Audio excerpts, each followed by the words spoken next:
अस्सलाम वालेकुम, this is Ayesha जहां ज़ेब और आप देख रहे हैं मेरा यूट्यूब चैनल। आप सबको खुशामदीद कहती हूँ और आज जो बहुत ही इंटरेस्टिंग बातें आपके साथ शेयर करने वाली हूँ, मेरे साथ जुड़े रहिएगा। सबसे पहले हम बात करेंगे पार्लियामेंट में 2 दिन से शदीद लड़ाई और हंगामा आ रही है। दरअसल ये हंगामा क्यों बरपा है, थोड़ी सी जो गुस्ताखी की है। 2 बिल्स कल पेश हुए हैं जिसके ऊपर इतनी डिबेट हो रही है कि जिसकी कोई हद नहीं।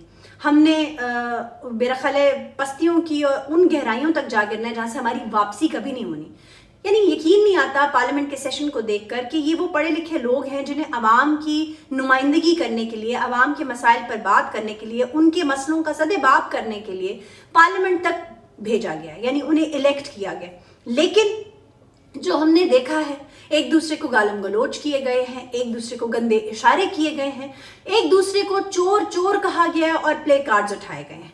फवाद चौधरी ने बड़ी अच्छी बात की कि एक मारवी जो है उन्होंने पीपल्स पार्टी की मारवी ने जो प्ले कार्ड्स बनाकर लाई थी और उन्होंने नून लीग को और पीपल्स पार्टी के कुछ लोगों को पकड़ा दिए चोर चोर के, और फिर वही बात हुई कि उन्होंने चोर तू चोर मैं चोर की सियासत शुरू हो गई। बात यहाँ पर आकर रुकती है कि इतना शोर क्यों मच रहा है।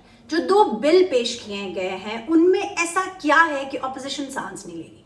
पहली बात तो ये, पहला बिल है डुअल नेशनैलिटी के बारे में, दूसरा बिल है शो ऑफ हैंड्स के बारे में। शो ऑफ हैंड्स को तो हमने डिस्कस कर लिया। अच्छा, अब उसमें क्या मसला है?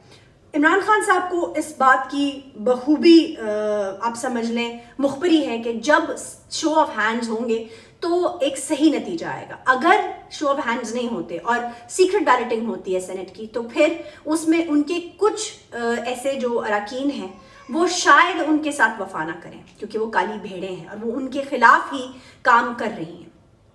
अब आ जाए इस बात के ऊपर कि ऑपोजिशन को इससे क्या तकलीफ है। जाहिर है हॉर्स ट्रेडिंग एक रियलिटी है और हमेशा से हॉर्स ट्रेडिंग होती आई है और हॉर्स ट्रेडिंग के जरिए करोड़ों रुपए का लेन देन भी होता आया है। अब हुकूमत की क्यों जरूरत है सेनेट हुकूमत की जरूरत इसलिए है क्योंकि 3 साल हुकूमत अपना टेन्योर गुजार चुकी है। अगर अब सेनेटर्स इलेक्ट होते हैं और हुकूमत by any chance simple majority या 2/3 मेजॉरिटी सेनेट में ले जाती है, तो वो अगले आने वाले 6 साल तक अपनी मर्जी के बिल पास करवाएगी और बार्गेनिंग जो पोजीशन है उसमें भी होगी। अब आ जाए इस बात के ऊपर कि ऑपोजिशन का क्या मौकिफ है। ऑपोजिशन जाहिर है इस चीज को ऐसे होने नहीं देना चाहती। ऑपोजिशन चाहते हैं कि किसी भी तरह शो ऑफ हैंड्स ना हो और हॉर्स ट्रेडिंग का मौका मिले। प्राइम मिनिस्टर साहब से कई दफा आप सुन चुके हैं कि हॉर्स ट्रेडिंग के नाम पर उन्हें भी 50 करोड़ तक की ऑफर हो चुकी है। अगर उन्हें 50 करोड़ की ऑफर हुई है तो यकीनन 20, 30, 40 करोड़ किसी आम MP MNA के लिए खर्चना बहुत बड़ी बात नहीं है। अब आ जाए सेकंड बिल के ऊपर। सेकंड बिल डुअल नेशनैलिटी के ऊपर है। इस बिल का मतन ये है कि कोई भी शख्स जिसकी 2 नेशनैलिटीज हैं वो चाहे तो इलेक्शन का हिस्सा बन सकता है, पॉलिटिक्स का हिस्सा बन सकता है। वो आकर इलेक्शन लड़े और तब तक वो अपना जो नेशनैलिटी है उसे सरेंडर ना करे, और जब वो इलेक्शन जीत जाए तब वो दूसरी नेशनैलिटी को सरेंडर कर दे और उसके बाद पाकिस्तान में पॉलिटिक्स का हिस्सा बन जाए। अब बज़ाहिर इस बिल में कोई प्रॉब्लम नहीं होनी चाहिए, लेकिन इसकी एक शिक है जो दरअसल मशकूक कर रही है इस पूरे बिल को। उस शिक के मुताबिक ये जो बिल है इसका इतलाक पिछले तमाम इलेक्शंस पर भी होता है, यानी कि इसमें कोई चीज ऐसी है जो पिन्हा है। अब जो शख्स इसमें पिन्हा है वो है none other than Faisal Vawda. Faisal Vawda के खिलाफ एक केस है जो बड़े अरसे से चल रहा है, जिसे फैसल वावड़ा बड़ी कन्वीनियंटली डिले करते आ रहे हैं। वो कभी वकील नहीं भेजते, कभी जवाब नहीं भेजते, कभी कागजात नहीं भेजते, कभी एडजर्नमेंट करा लेते हैं। अदालतें बुला बुला के थक गई हैं, हुजूर आइए जवाब दीजिए, हुजूर आइए जवाब दीजिए, लेकिन हुजूर ना आते हैं ना जवाब जमा कराते हैं। अब अगर ये बिल पास होता है तो इसका इतलाक पिछले इलेक्शन पर भी हो जाएगा। अब जो ऑपोजिशन की रेजेंटमेंट है वो ये है कि दरअसल फैसल वावड़ा ने जब 11 जून 2018 को अपने नॉमिनेशन पेपर्स साइन करके जमा कराए थे इलेक्शन कमीशन ऑफ पाकिस्तान में, उस वक्त उन्होंने ओथ लिया था उस नॉमिनेशन पेपर्स में कि मेरे पास कोई और शहरियत नहीं है। आइन के मुताबिक आप 2 शहरियत नहीं रख सकते अगर आपने किसी भी ऐवान या पार्लियामेंट में बैठना है तो। अब ऑपोजिशन ने कहीं से अमेरिका का एक जिसे कहते हैं मुस्तनद डॉक्यूमेंट پریزنٹ کر دیا جس میں وہ 10 دن بعد 22 جون 2018 کو اپنی امریکی شہریت سرنڈر کر رہے ہیں. اب یہ جو 10 دن ہیں، مسئلہ ان 10 دنوں کا نہیں ہے، مسئلہ اس اوتھ کا ہے جو قسم انہوں نے اپنے نامینیشن پیپرز میں کھائی ہے کہ وہ جھوٹ نہیں بول رہے. اور اس کیس کے اوپر بہت عرصے سے عدالت ان کو اور اس کیس میں وہ بہت عرصے سے عدالت کو مطلوب ہے لیکن وہ نہیں آتے. اب آ جائیں اس بات کے اوپر کہ کیا اس بات کا تعلق صرف فیصل واوڈا سے ہے؟ جی نہیں. پرائم منسٹر صاحب کے ارد گرد ان کے دوست احباب ایسے ہیں جو کہ پاکستان مطلب صرف ان کی بیسک نیشنل کنٹری نہیں ہے. پرائم منسٹر صاحب کے ارد گرد ان کے کچھ ایسے دوست ہیں جو کہ ڈوئل نیشنلٹی رکھتے ہیں. کوئی کینیڈا سے ہے تو کوئی امریکہ سے ہے تو کوئی UK سے ہے. اب ان کو اگر لوکل الیکشنز میں پارٹ دلواتے ہیں تو شاید ان کے جیتنے کے اتنے چانسز نہ ہوں، کیونکہ شاید لوکل جو ہے حلقوں میں کام کرنا پڑتا ہے، اور کیونکہ ان کی ڈوئل نیشنلٹی ہے تو وہ حلقوں میں اس طرح سے لوگوں کے کام تو نہیں کر سکیں گے. اس کے لیے تو بہت لمبی سیاست کرنی پڑتی ہے، پالیٹکس سمجھنی پڑتی ہے، کام کرنے پڑتے ہیں، لوگوں کے خوار ہونا پڑتا ہے. لیکن ان لوگوں کو خواری سے بچانے کے لیے ڈائریکٹ اپنے لوگوں کو اکاموڈیٹ کرنے کے لیے ایک ہی طریقہ ہے، وہ یہ کہ انہیں سینٹ میں ایڈجسٹ کر دیا جائے.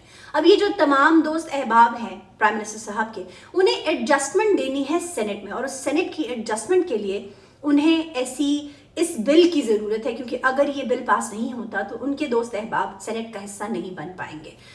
اس میں فیصل واوڈا سر فہرست ہے اور ان کے اوپر سے ان کو بچانا بھی مقصود ہے. اب آ جائیں جو بہت انٹرسٹنگ خبر میں نے آپ سے شیئر کرنی تھی. آج سپریم کورٹ میں جسٹس فائز عیسیٰ کی اور ان کے ساتھ ایک بینچ تھا، اس کی عدالت میں ایک کیس، چھوٹا سا کیس تھا میونسپیلٹی کا سے ریلیٹڈ، اور وہ کیس لگتا ہے اور وہ کیس سے بحث شروع ہوتی ہے اور ہوتے ہوتے لوکل باڈیز پہ جاتی ہے.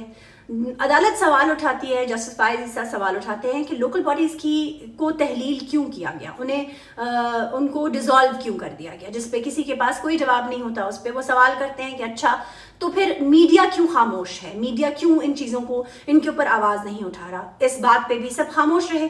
تو انہوں نے ظاہر سی بات ہے انہوں نے کورٹ روم میں بیٹھے ہوئے جتنے جرنلسٹ تھے ان کی طرف منہ کر کے پوچھا کہ بتاؤ بھائی پاکستان میں کیا میڈیا آزاد ہے؟ تو کسی ایک جرنلسٹ نے بھی ہاتھ نہیں اٹھایا. جب انہوں نے اٹارنی جنرل کی طرف دیکھا تو انہوں نے بھی ہنستے ہوئے کہا کہ سر ہاں یا نہ کے علاوہ کوئی تھرڈ آپشن ہے تو بتا دیں. اس کے بعد کورٹ روم کہے سے لرز اٹھا اور یہ ایک تنزیہ کہا تھا، کیونکہ جسٹس فائز عیسیٰ جو چاہ رہے تھے جاننا وہ ان کو پتہ لگ گیا. پھر ایک جج نے ریمارک کیا، پھر ایک جج نے ریمارکس دیے کہ ایسے لگتا ہے جیسے دم گھٹ رہا ہے اور آمریت ہے اور آمریت میں ہم بول نہیں سکتے. خیر جب لوکل باڈیز کی بات پر دوبارہ بات چھیڑی گئی تو جب دوبارہ لوکل باڈیز کی بات ہوئی تو کورٹ نے آرڈر جاری کیے کہ ہر حال میں لوکل باڈیز الیکشنز کروائے جانے چاہیے. جب یہ بتایا گیا کہ وفاق کہتا ہے کہ وفاق کے پاس بجٹ نہیں ہے لوکل باڈیز کے الیکشنز کرانے کے لیے، تو اس وقت جسٹس فائز عیسیٰ نے کہا کہ اگر یہ جو پیکیجز ایم پی ایز اور ایم این ایز کو دیے جا رہے ہیں جو 5-5 کروڑ کے ہیں، اگر 36 ایم پی اے اپنا جو ان کو ایلوکیٹڈ فنڈ ہے وہ سرنڈر کر دیں تو لوکل باڈیز الیکشنز ہو سکتے ہیں. اور انہوں نے الیکشن کمیشن آف پاکستان کو یہ کہا کہ ہر حال میں لوکل باڈیز کے الیکشنز ہو جانے چاہیے، جس کے اوپر ایک obviously پروونس کے جو نمائندے تھے انہوں نے بھی کہا اور وفاق کے نمائندے نے بھی کہا کہ جی ہم کوشش کرتے ہیں کہ آپ ایک شیڈیول بنائیں اور اس کے حساب سے ہم کسی بھی طرح اس پہ اور بھی بڑی ڈیٹیلز تھی کہ پاپولیشن جو سینسس کیا گیا ہے اس میں سندھ کے کچھ تحفظات تھے، بہت ڈیٹیل میں بحث ہوئی. میں جو بات ہائی لائٹ کرنا چاہ رہی ہوں کہ جسٹس فائز عیسیٰ کسی نہ کسی طرح سرخیوں میں رہتے ہیں، کیونکہ وہ ایسے کوئی سوال اٹھا دیتے ہیں عوام کے سوچنے کے لیے جس پر بہت سے لوگوں کے پاس کوئی جواب نہیں ہوتا.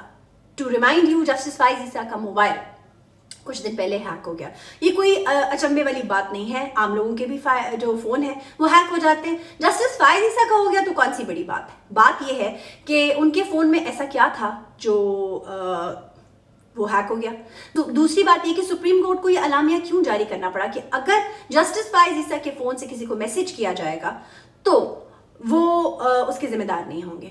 ایسا کون ہے جسے کوئی میسج ایسا کیا جا سکتا ہے جو کہ جسے جسٹس فائز عیسیٰ ایکسیپٹ نہیں کریں گے. دراصل یہ کمپلینٹ بڑے دنوں سے آ رہی ہے عوام کی اور کچھ خاص لوگوں کے واٹس ایپ मतलब बेदरेग तरीके से हैक हो रहे हैं।